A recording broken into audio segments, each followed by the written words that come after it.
Demystifying Microsoft. I'm excited to be here together with Austin Kelly. Welcome, Austin. Thank you, Nathan. Thanks for having me. Glad to be here. Yeah, should be fun. Looking forward to getting a little nerdy today. Today we're going to be talking about just some email security and some Microsoft security assessment kind of approaches that we have. This is our show where we just like to take complicated technical problems and kind of break them down into real world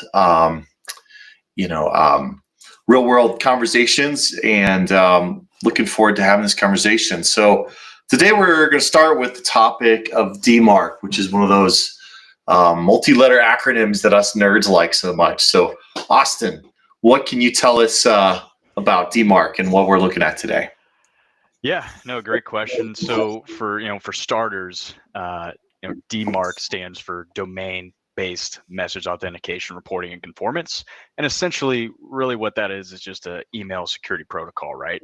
And that's designed to protect email domains from unauthorized use, such as phishing and email spoofing.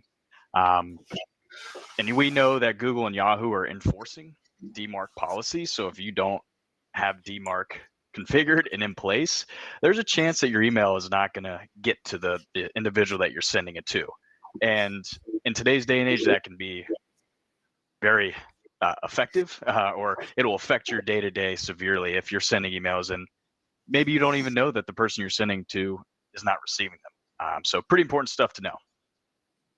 Yeah, absolutely. I think that call out about if DMARC is not properly configured, you may just not know that people aren't getting your emails. So if you've got a bunch of consumers in your business and you're trying to email invoices or newsletters or any number of things, I worked with a nonprofit recently that if they had somebody who's supporting them on Gmail, they were getting none of their new newsletters because their DMARC wasn't configured properly, and they weren't getting bounces. They had to wait for somebody to say, "Hey, I never get emails from you." So it's really critical. I like to say DMARC is kind of the overarching rules for what your domain is allowed to do on email, right? It's this idea that a lot of businesses are sending from multiple sources, right? You're sending from Office 365, you're sending from, maybe you send invoices from QuickBooks, maybe you have Constant Contact for marketing, you've got a ticketing system like Freshservice sending out tickets for, trouble tickets for your products. Maybe you get some internal reporting coming from a reporting platform. Those all are sending from different servers, and DMARC is kind of the overarching piece that says what's allowed to be done on your domain. It relies on a couple other products. Austin, what are those little other pieces that it's built on top of? We're referring to SPF and DKIM. Yes, absolutely. So the SPF, that's the sender policy framework, right? And that is just a way for the domain to list all of the servers that you can send emails to. So one way you can think of SPF is almost like a pawn shop, right? If you go to a pawn shop and you say, "Hey, is this item legit or not?" Well, they're going to tell you if it's real or not. That's kind of how SPF acts whenever you're sending or receiving emails.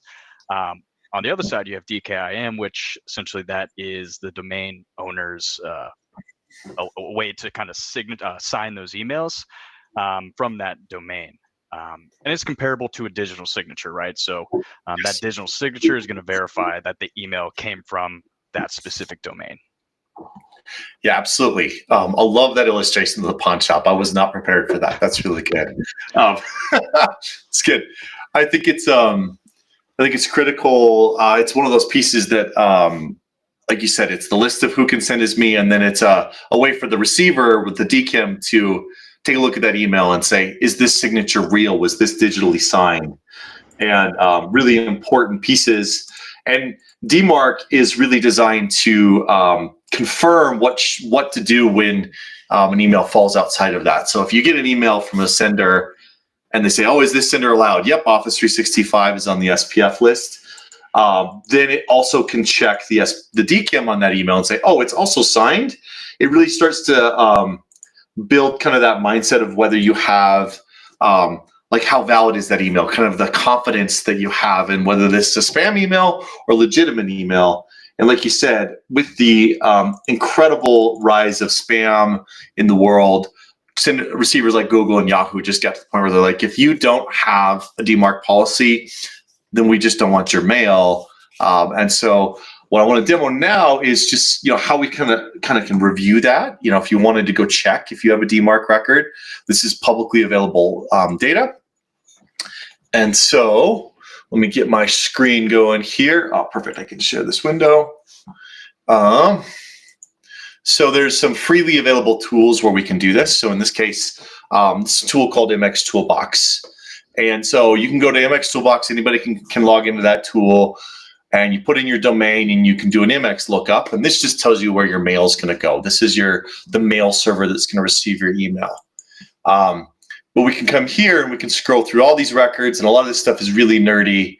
But the big one we want to look up is SPF record. And so you can go look up your SPF record and you can see who's allowed to send as you. In this case, for this domain, they're allowed to send as Office 365. That's a very common protection.outlook.com is the common Microsoft record.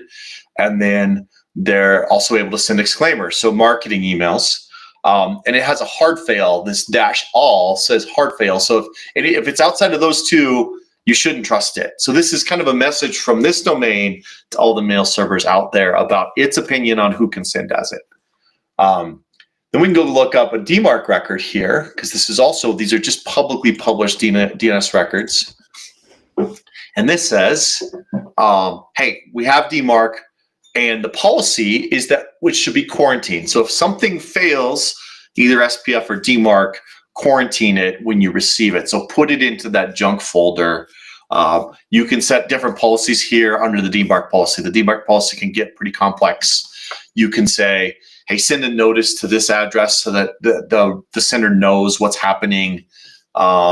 You can say reject. You can even do quarantine or reject by percentage. You can say, hey, 50% of the emails you get that fail, send those to quarantine. So there's a lot of subtlety here. It can be overly complicated, but the reality is even just having a DMARC policy that says none, hey, I have DMARC, but don't enforce it yet, is going to get you past the Google wall.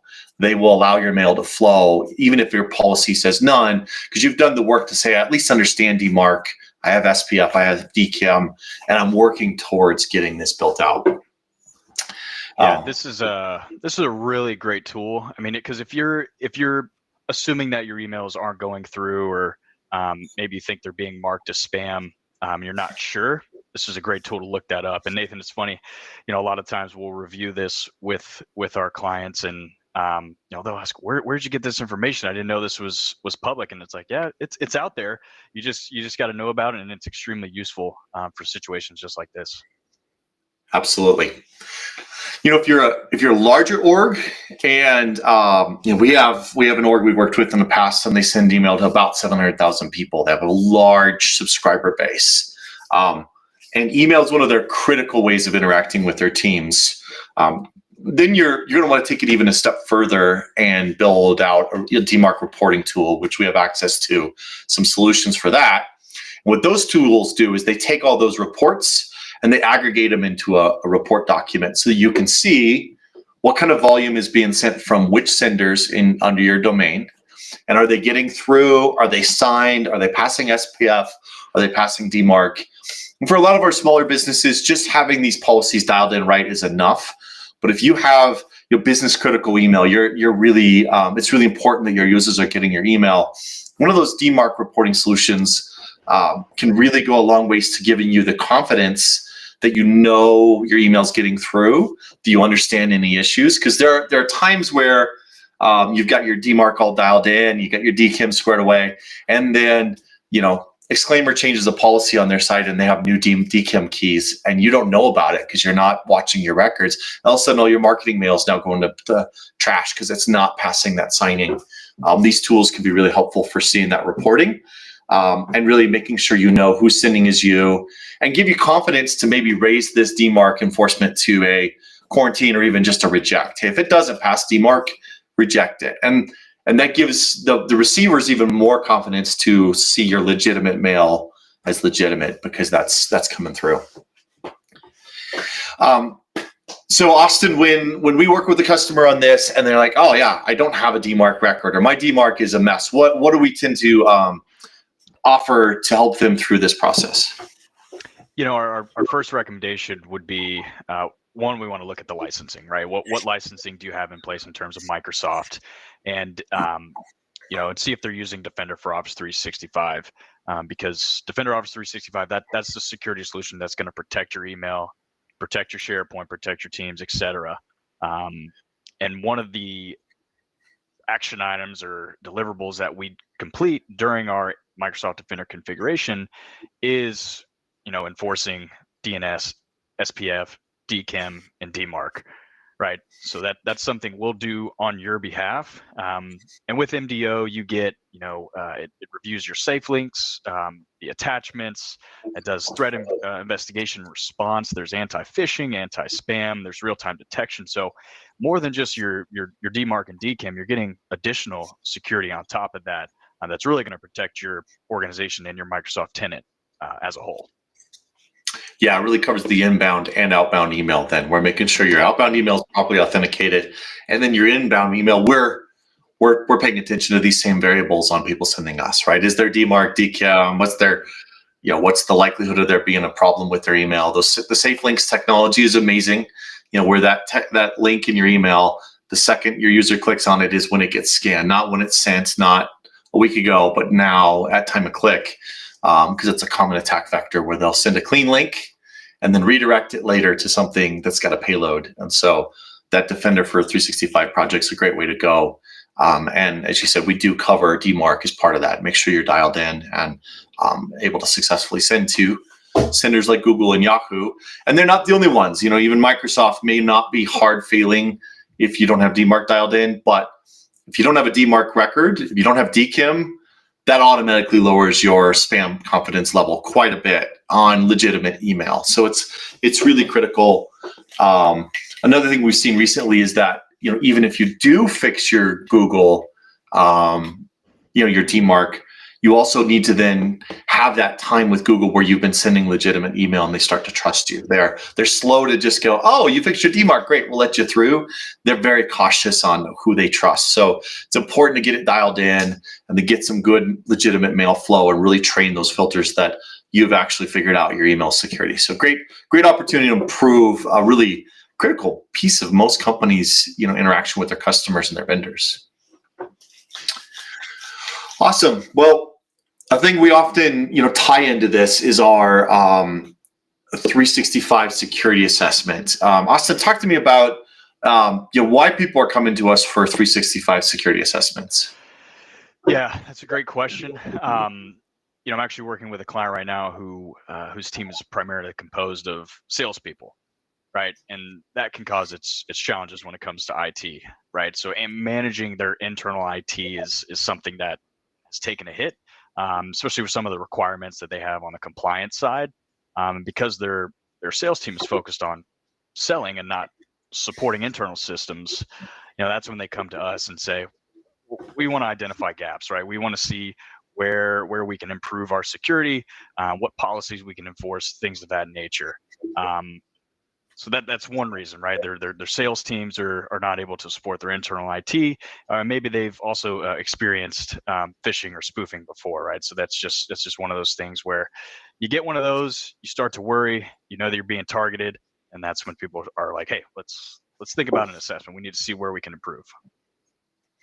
So. Yeah, absolutely. I think it can be daunting too as you get into the Microsoft stack. You've got Business Premium or E5. The number of capabilities you have to go secure things is daunting. You got all these settings you can set. I think a lot of customers are wondering, hey, is my IT guy or my outsourced IT vendor or even, my team, are they doing it right? Is somebody asking the question or reviewing it? And it can be a place of uncertainty that I spend a lot of money with Microsoft. There's a ton of capabilities, but are they enabled? Is it turned on? Is it working? And so I think having that ability to go check on that goes a long ways for people. They really appreciate being able to understand if their posture is in a good place. Yeah, and I mean, security framework is a huge thing, Nathan. Do you think it's helpful for businesses to align themselves with a specific framework? Does it depend on the industry? Like, what are your thoughts there? Yeah, I'm a big fan of these security frameworks that have gained a lot of popularity recently. Specifically, I really like the CIS framework, the Center for Information Security framework, and I think the frameworks are nice because there's a question of what is secure. How do I know I'm secure? Okay, I know all the settings that can be set. My IT guy says he has it secured the way he likes it. But can I validate that against something external other than his opinion of what secure is? And I think having a framework, what it does for me is, as I've traditionally, been a nerd in this space. I've been one producing the content. I've been building the systems over the years. What it does is it says, your opinion doesn't matter. Here's the standard of how things should be done. Let's go check against that.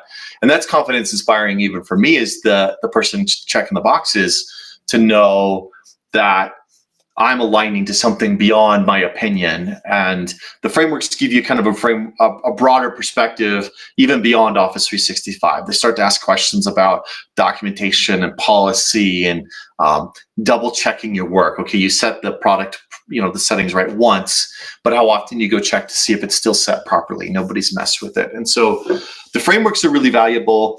The other thing that's great about starting to invest in aligning yourself to a framework is if you build your security practice in alignment to a framework like the CIS Top 18, then when you do get a requirement for some compliance rules or maybe cybersecurity assessments, that sort of thing, you've got a framework to build off of, and a lot of times you can crosswalk it and say, I've already thought through my controls, and there's a lot of tools online that can say, well, if you have those controls, here's how they map to your cybersecurity insurance questionnaire or the cybersecurity framework or HIPAA, these sort of things. You can really see how that structure fits and can be crosswalked into other frameworks.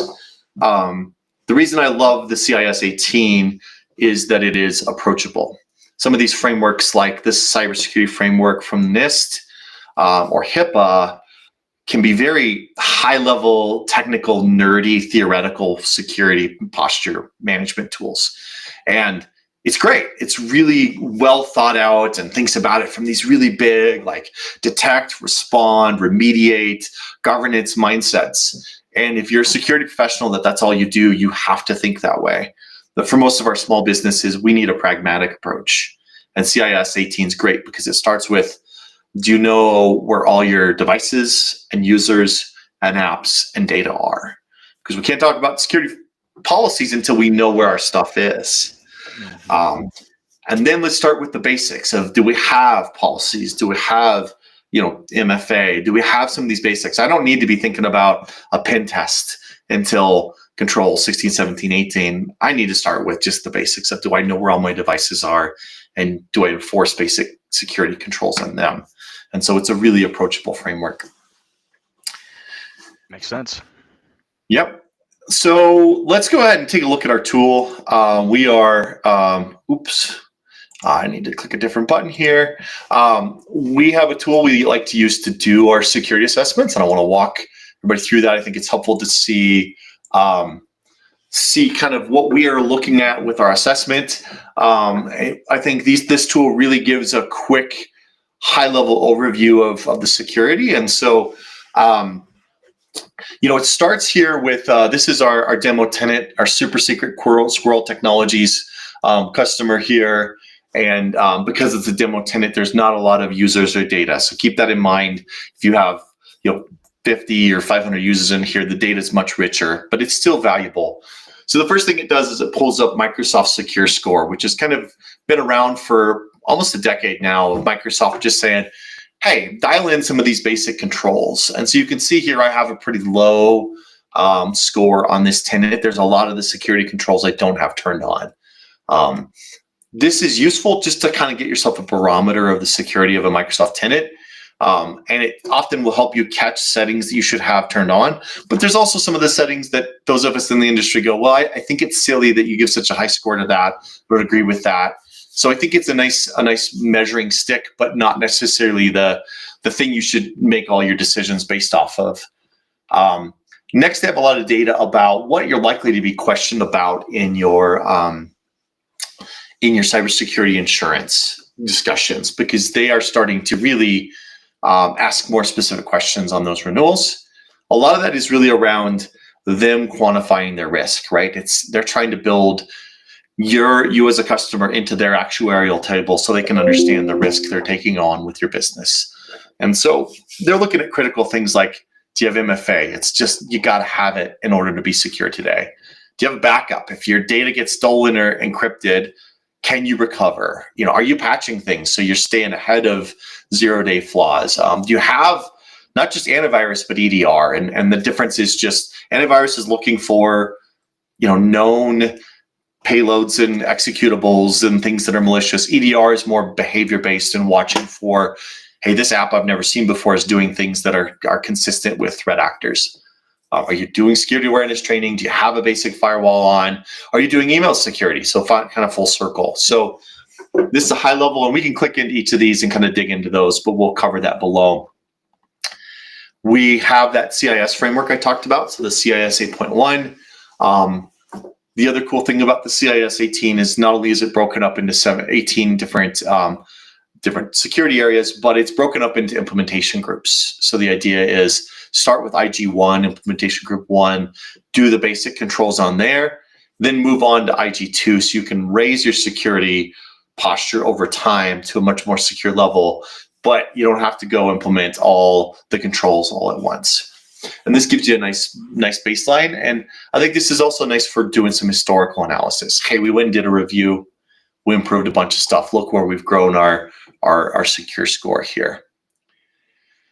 Microsoft has also created some security baselines now. And so we can go look at our status here. I think these are a little bit more actionable than like the secure score. Secure score is kind of a high level. I almost think of secure score as Microsoft saying, here's the features you have and have you enabled them. I think the baseline really covers a lot more, of like the actual configuration of reducing your risk through some of your configurations. As you can see here, we can dig into most of these and get some reporting, and we'll show that later. Next one on here is users. So the users one is interesting, Austin. What do you end up having discussions about with customers when we get into this user space as people look at their tenants? Yeah, with Microsoft licensing, it can get pretty complex pretty quick in terms of, what do you get with licensing? What size mailbox? What additional compliance identity features do you get? So one thing we really look at is the licenses that you're using, right? And a lot of times businesses may be over provisioned or maybe they're underutilizing their licensing. What I mean from that is, with Business Premium, you get Defender for Ops 365. Is it configured? Do you even know it's included, right? Additional things like, users that may be dormant, maybe they haven't logged in to their account in quite some time, or maybe you have a shared mailbox that's licensed, right? Shared mailboxes don't need to be licensed. So there's a lot of things that you can look at and adjust to make your business more efficient, as well as your licensing to save costs. So just kind of knowing that it's a lot, right? But that's kind of why we're here to help. But yeah, there's just a whole lot to digest, and optimizing licensing is one thing we're big on. Yeah, I agree. I think what's great about this process too is sometimes it's hard to pull this data together quickly in the Microsoft portal. You got to export PDFs and Excels and go look in this portal and that portal. This tool does a really good job of pulling all that data into one dashboard and into a couple tabs in a spreadsheet.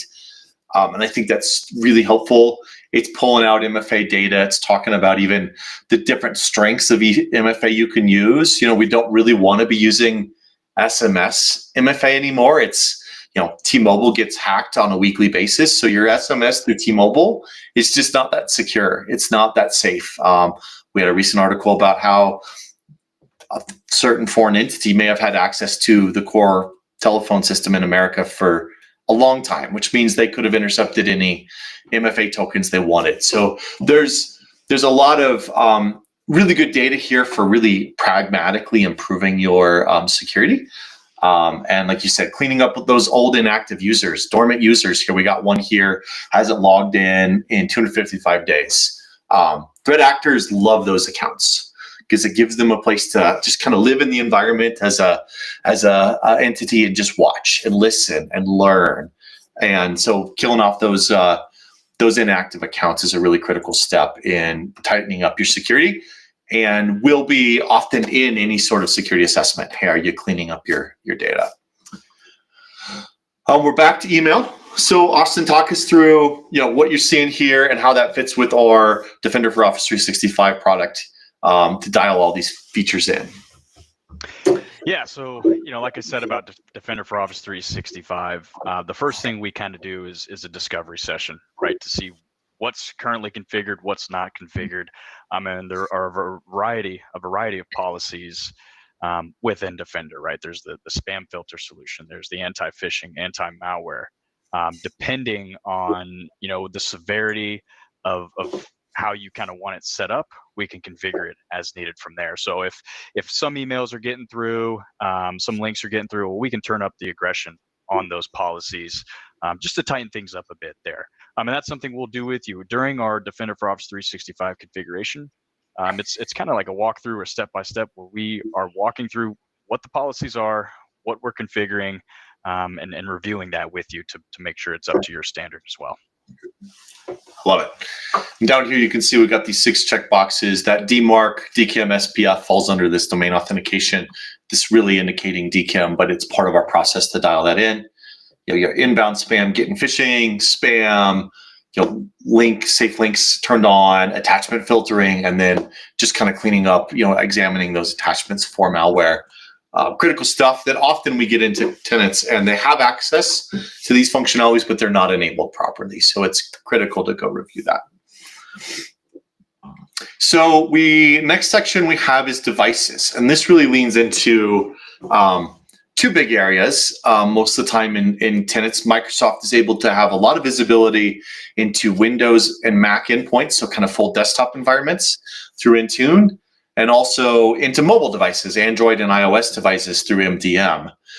So talk to us about some of the policies we can enable here, some of the projects we can do to help people, dial in this part of their environment.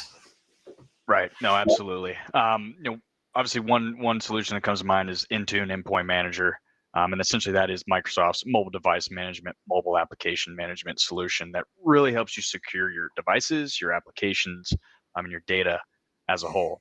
So you really get to control, how your devices are used, and that goes for Windows, iOS, Apple, and Android. So not only your laptops, but your mobile devices, so your cell phones, your tablets. Additionally, with Intune, you can set specific security requirements for your organization to enforce rules so that users are essentially forced to comply there. And really, our project is structured across several milestones, right, including the discovery, including the environment configuration. If you're interested in using Autopilot for onboarding and deployment, that's something we'll work with you to configure as well. Creating base application policies, monitoring, incident report, and then obviously the project completion there. So we really will tailor the Intune deployment to your needs, depending on number of devices, types of devices, and obviously location of your users plays a big factor as well. Yeah, it's a powerful tool. I think the ability to, with Windows and somewhat Mac, you can even deploy apps. So, hey, every time a machine joins Intra ID and we log in, Intune gets configured, and before you know it, your security product, your productivity apps, your disk encryption, all these things get automatically deployed with Intune and Autopilot. So it's really a powerful tool for making your endpoints across your business consistent. They get deployed the same every time. It can really help with like Windows endpoints. With Autopilot, somebody steals it, they can't do much with it. Every time they reset it, reinstall Windows on it, it just goes, nope, I'm owned by this company and this config is getting wiped and I'm getting set up the way I'm supposed to be. So really powerful tools, and it really puts the framework in place for that compliant device conversation, right? We can go build a policy and say, hey, you're not getting into SharePoint unless your device is compliant, which means it's Intune enrolled, it's fully patched, it's disk encrypted, and antivirus is up to date. You can build those sort of policies, and that gives you that confidence that any devices connected into your environment are managed, properly configured, and secure, and really helps with that CIS top 18 control of, hey, what devices am I using? Well, the only ones getting in are secure ones and managed ones. And that's a really great place to be from a security perspective, to know that the devices interacting with your data are ones you can trust and you can manage. So great opportunities to really improve security posture there. Next, we get into our policies, and there's a lot here. This is another set of policies we can really help you with. I like to call conditional access policies the firewall rules of Office 365. And these are just the rules that say, hey, if somebody connects, they have to pass MFA before I'll let them in. This conditional access is where you enforce compliant devices. Hey, they can't connect unless their device is compliant. You enforce that with conditional access. You can say, hey, you're allowed to use your personal phone to access company resources, but it has to be in the Microsoft Outlook app and the Microsoft apps that have my controls onto them on your personal device. That's that mobile application management, where I don't need to manage your phone, but your phone can only access company data inside of the sandbox of the Microsoft controlled apps. And that really gives us some peace of mind on personal bring your own device policies. And you can even enforce, hey, if you're not on a current iOS or a current Android, then I still won't let you in because it's vulnerable to security flaws. That's all enforced through these conditional access policies. And it's a powerful way to really set the security on your tenant. Hey, and all my admins require an extra strong MFA, those sorts of things. We can build all those policies. If you're outside of the country, you can't get in, or you can't get in without a second MFA prompt. If you're a risky user, I need a second MFA prompt, that sort of thing. What I love about this set of reports we can get here is we can really find out, if somebody's been excluded. It's very common that as ad techs are working in a tenant, they'll accidentally start to exclude people just based on the way the policies are laid out. In conditional access, it can be confusing. Every once in a while, it'll pop up a prompt and say, are you sure you want to do this, or should you exclude yourself? And before you know it, the admins exclude themselves from an MFA policy, and you've got a security hole. This really gives us some visibility into that. And so this is a great way to dig in here and really start to understand the policies we have and how they're being enforced and who's involved in them. And our compliance policies, what we're enforcing from a compliance perspective, our authentication modes. We talked earlier about how we really would love to get all of our customers to a place where we move away from SMS. The Microsoft Authenticator with number matching is the way to go, because we can get it to where you're not vulnerable to either somebody stealing your phone number or stealing that token, or even kind of some of the fatigue attacks where they just send you the approve attack, and eventually you accidentally hit approve and you let them in. The better Microsoft Authenticator number matching setup really puts your users in a more secure spot from an MFA perspective. Here's our configuration. It seems like everything's starting at MFA, Nathan. I mean, multi-factor authentication, that's where this entire thing starts, and getting that configured right away it's super simple, right? It's something we can do. It's included in every Microsoft license. You don't need an additional license for that. And this is just going to set you up for success when you are looking at deploying and configuring into, because you've already got it. So yeah, I completely agree. And for me personally, it was about 5 years ago when we had a customer that got compromised, and I was looking through the logs and I could see where they were getting brute forced and then they got in. So they were trying password, and they got in, and there was no MFA. And I thought, this entire problem could have been solved with just some simple MFA. They got their password stolen, and it's just like, man, I never want to be in that spot again, where something as simple as MFA is so effective. It's such a critical piece. It so consistently prevents, some really basic attacks that it's just it's a requirement. It's a non-negotiable in this space now to have MFA. And like you said, it's not that hard to deploy. And with the Authenticator app, we can even do some of the Authenticator app functionality in the Outlook app now, so they don't even need a second app. The Outlook app will function as the Authenticator app. And so we really have ways to simplify that secure MFA for businesses that just take their posture to the next level. These are all the policies around Windows and what we're deploying. OneDrive clients, you can deploy all kinds of apps and configuration settings.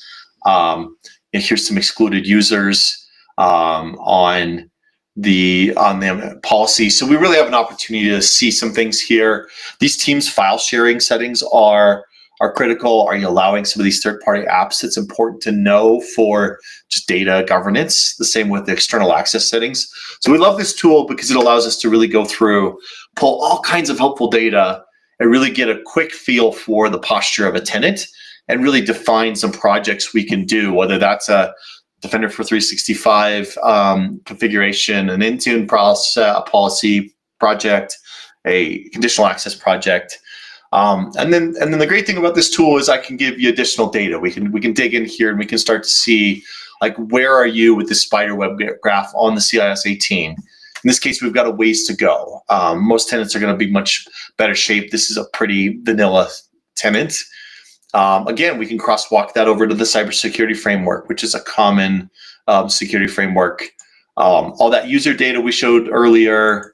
We've got our email data here, our device data, our policies. We got more information about SharePoint sites here we can dig into. Obviously, there's not much here, but in some orgs, this can be really valuable to know. Hey, are these publicly accessible? Are they externally shared? How many files are in here? And then also what apps are attached to your tenant, because there's a lot of companies that, you're plugging in these third-party apps. Somebody wanted a calendaring app and somebody else wanted an AI task management tool. It could be helpful to come in here and go, what if people connected to my tenant, and do I trust them all? And of course, our license counts. This process of doing this security assessment is actually the first step in our Copilot readiness. Austin, tell me what you love about Copilot and how you use it every day.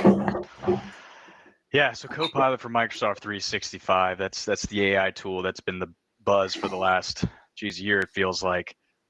It's integrated tightly with Microsoft 365, so it's integrated with Teams, PowerPoint, Word, Excel, even the Edge browser, right? And it essentially saves you so much time because you can prompt Copilot to not do your work for you, but it assists you. It's almost like your assistant for your work. So my main use case would be Teams, right? We're on Teams calls all day, every day, and taking notes can be daunting at times, right? You're talking, you're listening.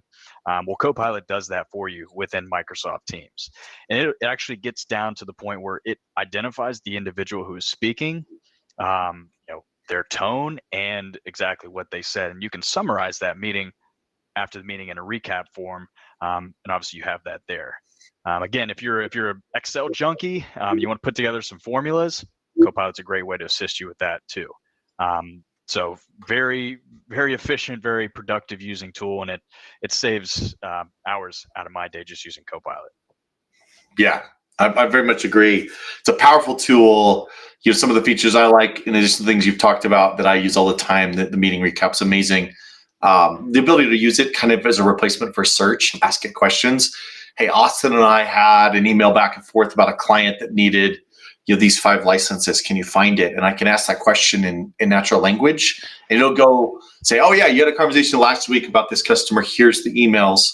That search capability is powerful. It's really good at creating content. You want to build out a PowerPoint deck. Maybe you've got to summarize a document, a PowerPoint deck. You can give that document to PowerPoint and Copilot and say, create a deck for me. And 5 minutes later, you've got a 20-page PowerPoint already pre-built. And then instead of having to kind of condense all that data, you can now go tweak the data and say, oh, I don't like how you communicated this, so I'm going to tweak this slide and that slide, but the rest of this is great. And you've just cut hours off of that process. Used it recently for a job description. It wrote a job description in 10 minutes that would have taken me 2 hours. So it's pretty powerful. And the great thing about Copilot is it kind of learns tendencies and habits of the user. So it kind of conforms to how you work on the day-to-day. And again, prompting is another topic too, but it also depends on how you're asking it, what you're asking, and kind of the dialogue that you're using. But super, super powerful tool, very intelligent. And yeah, to what you said, Nathan, Outlook is another great one, right? If you are looped into an email, let's say a few days after the fact, nobody wants to read through 10 or 15 emails, right? So you can just summarize what has been discussed and gives you a bullet point. So makes your life a lot easier trying to get caught up on in those emails. Yes, absolutely. And they're adding scheduled tasks in Outlook soon. So you can say, Copilot, hey, go summarize all my emails from my boss so I know, just make sure I don't miss anything, or any number of ways you can go schedule those prompts. And I think that's going to be powerful. Hopefully we get that soon. It's supposed to be here Q1, so soon. But on the Copilot front, one of the things people want to know is like, hey, what's the concerns about putting this technology on my data? So what are some of the things we have to work through with customers as they start playing with Copilot and move beyond a pilot? Yeah, ensuring that your environment is ready, right, for deployment. And one thing we'll do is a readiness assessment, and essentially, again, we're going to review that current environment, assess the technical infrastructure, including your teams, including your Outlook, your OneDrive, your SharePoint. We also want to identify the users that are going to be using Copilot, right? What are they doing on their day-to-day? What can they leverage? How are they going to get the most out of Copilot to enhance the current workflow that they're going through? Yeah, absolutely. We look at Copilot as like, you want to pilot it because people need to play with it to understand it. You need to do a readiness assessment from a security perspective, readiness assessment from a data governance perspective, and then enablement, help people understand how to use it. As part of our Copilot readiness assessment, we do this 365 security review, because we don't want to talk about Copilot if you don't have MFA in place, right? We want to start with the basics. We have, what are your sharing permissions on your SharePoint? Is your data reasonably well organized? And we have some additional tools that we can leverage to start to assess your data. Because one of the concerns with Copilot is that it does some really powerful searching. So if you've got some data in the wrong place, Copilot's gonna be able to reference that data. And so you do want to go be ahead of that curve. And this security assessment really gives you that peace of mind that, hey, my basic security is dialed in, and I've started to look at some of my data security, and then we'll do additional tasks on the data governance side, and we can cover that in a future call. But all the things we talked about today as we're going through this security assessment are really good prerequisites for getting up to speed on your Copilot readiness. Is just the basic security of the tenant as kind of step one before we hit a pilot of the product. Just gives you that peace of mind. So definitely some great synergies on that side. Absolutely. Well, awesome. Austin, thank you for your time today. As always, if you guys have any questions on this front, we'd love to talk to you about assessments. They're not expensive. We can give you some really good data. We get exports out of this in the form of a PDF and Excel. So we can share this data with you. We will share it and then recommend, improvements. But it doesn't take long for us to give you a really, really good 365 assessment. So if you're concerned about whether your tenant is secure, if you're getting your money's worth out of your Microsoft licensing, do you have all the features enabled, hit us up, and we'd love to help you with the 365 security assessment. Hit our sales team up, or if you're an existing customer, reach out to your client success manager, and we'd love to walk you through this and just show you some areas where you can raise that security posture for your company. So, absolutely, Nathan. I've heard the saying, sometimes too much data is too much data, right? But you can't have too much data when it comes to security. There's just so many gaps and holes out there that we're unaware of. So the more the better off you're going to be. And kind of what you showed with our solution there, it's a lot of data. There's a lot of analytics that is very useful. So. Yeah, and I like the way this tool presents that data, because you're absolutely right. It's a lot of data, and you look at that spreadsheet. There's 30 tabs there, and it's full of data. But that original first page is just kind of a high level. What's your secure score? What are some high level recommendations? And I think it's a really good balance, because you're right, it can be daunting. And I think the thing we can bring to the table is, let's give you some high level overview, and then we have specific solutions for the problems it's going to expose. We know how to solve the things. It's already pre-baked. We can execute it. We've done it hundreds of times, and we can really get you to that posture you want to be in very quickly. So great call out on the data. You want to know what's going on, but then condense it down into simple action items. So awesome. Great Thanks stuff. for your time today, Austin. Lots of fun to chat, and we will catch you guys in a couple weeks on Demystifying Microsoft. We are going to be talking about the VMware license fiasco, as they've been raising their rates dramatically, and kind of some ways to approach that challenge. If you've got VMware servers and you want to think through what your options are, whether it's renewing or replacing or just understanding what's going on, we'll be digging into that and helping you navigate some more of that physical infrastructure, which is often running Microsoft software, right? This is a really big part of our Microsoft world is VMware. So excited to dig into that in a couple weeks, and we thank everybody for their time today. Catch you next time.